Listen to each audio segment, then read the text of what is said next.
क्या दुनिया में तीसरा वर्ल्ड वॉर छिड़ गया है? और पहला वर्ल्ड वॉर, दूसरा वर्ल्ड वॉर यूरोप में हुआ था, क्या तीसरा वर्ल्ड वॉर एशिया में हो रहा है? गाजा और फिलिस्तीन, इजराइल, ये तीनों नाम आपके चेहरे पर, कानों में रोज रेंगते होंगे। भारत की मनु मीडिया भी दिन भर गाजा, फिलिस्तीन, इजराइल दिखा रही, लेकिन ताज़ा अपडेट है, जब आप रात में सो रहे थे तो दुनिया में विश्व युद्ध की तैयारी चल रही थी। सोचिए, अमेरिका ने अब अपनी पनडुब्बी भेज दी है। ईरान ने अपने एटमी मिसाइलों से हमला शुरू कर दिया है। ईरान अमेरिका को अब सबक सिखाना चाहता है। नमस्कार, मैं शंभू कुमार सिंह और आप देख रहे हैं नेशनल दस्तक। आज जब आप सोकर उठेंगे और इस वीडियो को देख रहे हैं, इस समय आज इजराइल फिलिस्तीन युद्ध का 32वां दिन है। 32 दिन। पहले मैं कुछ आपको आंकड़े दे दूं, उसके बाद बताऊंगा कि ये युद्ध कितना भयानक है और ये परमाणु बम की तरफ ये युद्ध परमाणु हथियार की तरफ जा रहा है। दरअसल इजराइल ने पोटेशियम फास्फोरस का हमला शुरू कर दिया है, केमिकल हथियार गिरा रहा है। इसके बाद दुनिया भर में नाराजगी बढ़ी और ईरान ने जैसे ही कहा कि हम अमेरिका के अड्डों पर हमला करेंगे, उसके बाद अमेरिका ने एशिया में अपनी पनडुब्बी भेज दी है जो परमाणु बम से लैस है। ये भी बताऊंगा कि परमाणु बम के हमले की स्थिति में किसका किसका क्या नुकसान होगा, ये सबसे बड़ा सवाल है।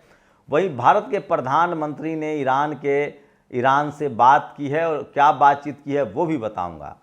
तो सोचिए किस तरह से दुनिया में युद्ध छिड़ चुका है। उन 31 दिन युद्ध के हो चुके हैं और आज 32वां दिन की शुरुआत है। और सोचिए, अल जजीरा के रिपोर्ट के मुताबिक 10,000 से ज़्यादा फिलिस्तीनी मारे गए हैं, जिसमें 4,000 बच्चे शामिल हैं। आप इस विभत्स घटना को देखिए। इसके बाद से पूरी दुनिया में इजराइल की थू थू हो रही है।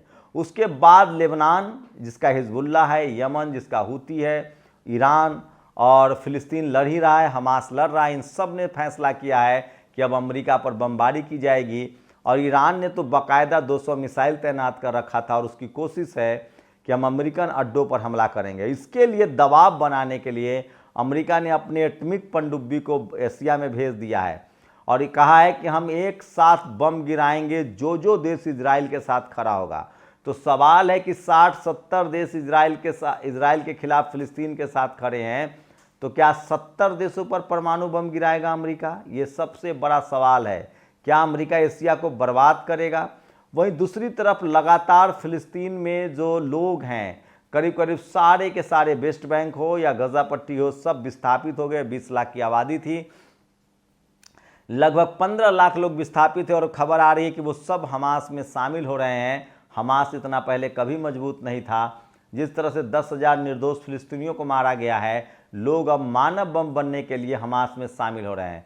हमास ने बाकायदा टनल बना रखा है, पूरी तैयारी है उसको, इजराइल को इसने युद्ध में खींच लिया है और अब तक 60 से ज़्यादा टैंक उड़ा दिए हैं। वहीं इजराइल अब लगातार केमिकल हथियार का प्रयोग कर रहा है, लेकिन अब हमास के पास लेबनान, हूथी और ईरान के पास भी हथियारों की कमी नहीं है। अमेरिका, चीन, रूस के हथियार हैं और लगातार इजराइल के हेलीकॉप्टर को मार गिरा रहे हैं। तो लगातार दोनों तरफ से युद्ध छिड़ गया है। अमेरिका दबाव बनाने की कोशिश कर रहा है कि किसी भी कीमत पर मुस्लिम राष्ट्र एक साथ इजराइल के खिलाफ खड़े न हो जाएं। लेकिन जैसे जैसे फिलिस्तीन के निर्दोष लोगों को मारा जा रहा है, पूरी दुनिया इजराइल के खिलाफ हो रही है और उसको लग रहा है कि ये इजराइलियों की करतूत है और इजराइल फिलिस्तीन पर कब्जा जमाने जा रहा है।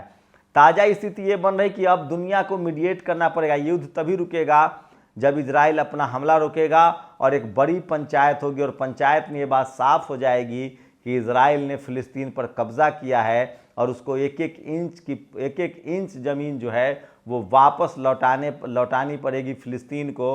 और ये बात साबित होगा, क्योंकि अब शायद ही दुनिया का कोई देश है जो इजराइल के साथ खड़ा हो। सारे के सारे देशों को अब लगने लगा है कि इजराइल जो है वो जानबूझकर हमला करता है और वो फिलिस्तीनियों की ज़मीन छीन रहा है, फिलिस्तीन पर कब्जा करने की रणनीति है। और इसमें सबसे ज़्यादा इजराइल के लिए मुश्किल इसलिए हो गया कि एशिया में उसके पास एक भी देश उसके साथ खड़ा नहीं है। और एशिया के जो कुछ देश हैं, जैसे रूस हैं, चीन हैं, नॉर्थ कोरिया है, ईरान है, ये सारे के सारे देश जो हैं, जो मजबूत देश हैं, जिनके पास हथियार भी है, जहाज़ भी है, एटॉमिक पावर भी है, इन्होंने हथियारों की सप्लाई कर दी है।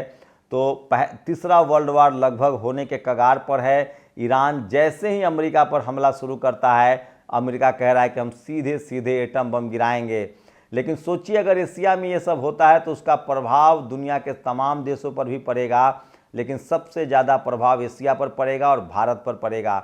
भारत की पूरी जो निर्यात है, जो पूरा बिजनेस है, वो खाड़ी देशों के साथ है, और जब खाड़ी देशों में शांति नहीं रहेगी तो भारत का निर्यात घटेगा, लाखों भारतीयों को वहाँ से लौटना पड़ेगा वापस। तो क्या इजराइल और अमेरिका मिलकर एशिया को बर्बाद करने पर तुले हुए हैं? वहीं चाइना अपना फ़ायदा देख रहा है कि हमारी हथियार भी बिकेगा, नॉर्थ और पूरा मिडिल ईस्ट से हम व्यापार भी करेंगे, खाड़ी देश से व्यापार करेंगे।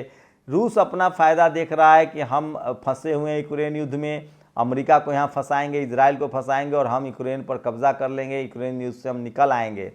तो चारों तरफ से बिसात बीत चुकी है। भारत मिडिल पाथ ले रहा है, बीच का रास्ता ले रहा है, और अमेरिका को जिस तरह से ईरान ने हमले शुरू कर दिए हैं, अमेरिका उसके बाद प्रधानमंत्री ने ईरान से बात की, मध्यस्थता की है और बातचीत हुई है। लेकिन सोचिए अमेरिका और इजराइल की गलती ने एशिया को युद्ध के मुहाने पर खड़ा कर दिया है, और अमेरिका हमेशा से एशिया में घुसकर लड़ते रहा है। कभी वियतनाम युद्ध लड़ा, कभी अफगानिस्तान, इराक, कभी लीबिया, कभी अफगानिस्तान, कभी उसने सेकेंड वर्ल्ड वॉर में भी उसने बम गिराए थे हिरोशिमा नागासाकी पर, एशिया में थे। तो एशिया को क्यों बर्बाद किया जा रहा है, इसको आप समझ सकते हैं।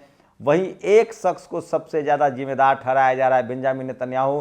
बेंजामिन नेतन्याहू के खिलाफ उनके देश में भी लगातार गुस्सा बढ़ रहा है, और सबसे खतरनाक है हमास की तैयारी। ये युद्ध जो है आकाश में भी लड़ा जा रहा है, आकाश में भले कामयाब होता दिख रहा है इजराइल, उसके पास फाइटर प्लेन है, अमेरिका के पास फाइटर प्लेन है, लेकिन जैसे ही तुर्की, ईरान ये सब युद्ध में शामिल होंगे, उनके पास भी फाइटर प्लेन है, और रूस, चीन ने सप्लाई भी करना शुरू कर दिया है। वहीं सोचिए कि किस तरह से इस युद्ध में सबसे ज़्यादा जो चारों तरफ से घिर गया है वो इजराइल घिर गया है, उसकी विश्वसनीयता खत्म हो गई है, और बेंजामिन नेतन्याहू को इस युद्ध के लिए जिम्मेदार ठहराया जा रहा है।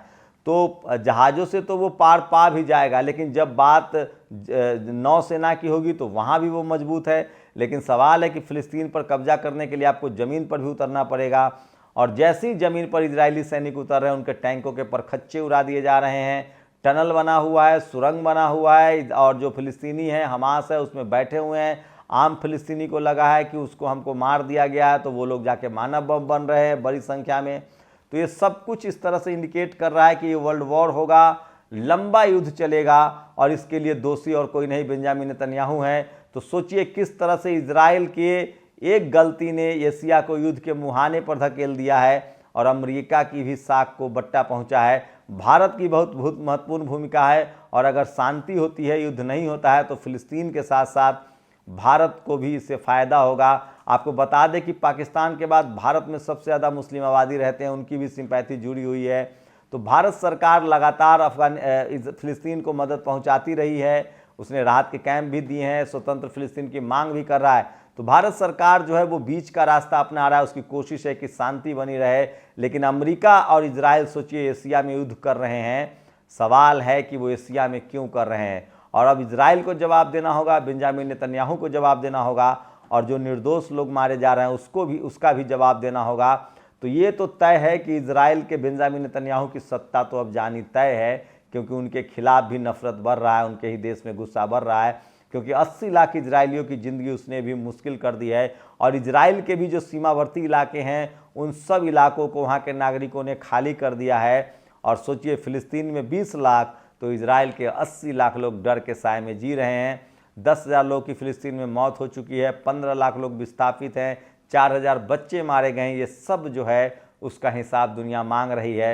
यूनाइटेड नेशन ने कहा है कि इजराइल जानबूझकर अस्पताल पर हमले कर रहा है, 70 से ज़्यादा यूनाइटेड नेशन के कर्मचारी मारे गए हैं। इसका मतलब साफ है कि अमेरिका और इजराइल पूरी तरह से बेनकाब हुआ है। इन लोगों ने हमास के नाम पर, आतंक के नाम पर निर्दोष फिलिस्तीनियों को मारा है, और इसी को लेकर पूरे देश और पूरी दुनिया में गुस्सा है। आप लोग अपनी प्रतिक्रिया दीजिए, क्या हम तीसरे वर्ल्ड वॉर की तरफ जा रहे हैं? भारत की भूमिका बहुत महत्वपूर्ण है, भारत चाहता है शांति रहे, लेकिन इजराइल को कौन समझाए, और क्या इजराइल ने एशिया को युद्ध में धकेल दिया है? आप लोग अपनी प्रतिक्रिया जरूर दीजिए। शुक्रिया।